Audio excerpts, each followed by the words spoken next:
President Donald Trump সিদ্ধান্ত নিয়েছেন, আর তা সমালোচনার মুখে পড়েনি। সম্প্রতি এমন ঘটনা বিরল।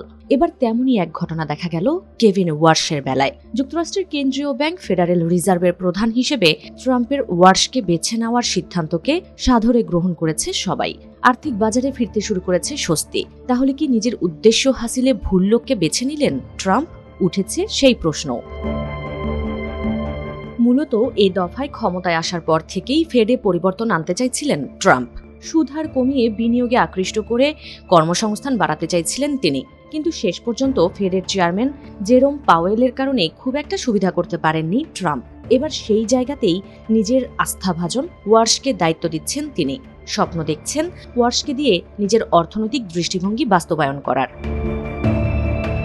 তবে ট্রাম্পের এই সিদ্ধান্ত শেষ পর্যন্ত কাজে দেবে কিনা তা নিয়ে প্রশ্ন উঠেছে। কারণ ফেডের গভর্নর থাকার সময় উচ্চ সুদহারের পক্ষে সবসময়ই অবস্থান ছিল ওয়ার্শের, যদিও সাম্প্রতিক সময় নিজের অবস্থান পাল্টেছেন তিনি। ট্রাম্পের সঙ্গে সুর মিলিয়ে ফেডের সুদহার কমানোর কথা বলছেন, ইঙ্গিত দিয়েছেন ট্রাম্পের প্রত্যাশা মতো ফেড গড়ে তোলার।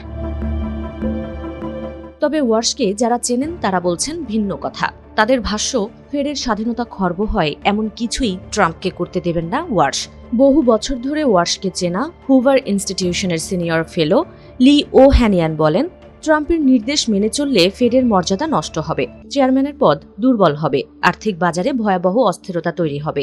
কেভিন এটা খুব ভালো করেই জানেন। তাছাড়া ওয়ার্শের এই নিয়োগের প্রশংসা হচ্ছে কংগ্রেস ও ওয়াল স্ট্রিট দুই জায়গাতেই। আর্থিক মহলেও ফিরছে স্বস্তি।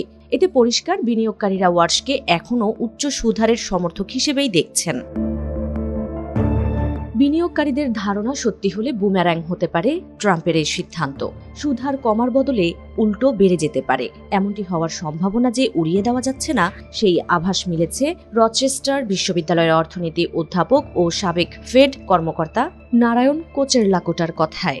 তিনি বলেন, পরিস্থিতি কঠিন হলে ওয়ার্শ প্রেসিডেন্টের বিরুদ্ধেও যেতে দ্বিধা করবেন না, কারণ তিনি খুবই মেধাবী এবং স্বাধীনচেতা, আর এমন মানুষই কেন্দ্রীয় ব্যাংকের প্রধান হওয়া উচিত। তবে ট্রাম্পের বিরাগভাজন হলে যে টিকে থাকা মুশকিল, সেটাও বলছেন অনেক বিশ্লেষক। কেননা নিজের প্রথম মেয়াদে জেরোম পাওয়েলকে ফেড চেয়ারম্যান করেছিলেন ট্রাম্প। এখন সেই তিনি ট্রাম্পের চক্ষুশূলে পরিণত হয়েছেন। কাজেই ওয়ার্শ তেমনটি করলে তাকেও যে কোণঠাসা করতে দ্বিতীয়বার ভাববে না ট্রাম্প, সেটাও নিশ্চিত।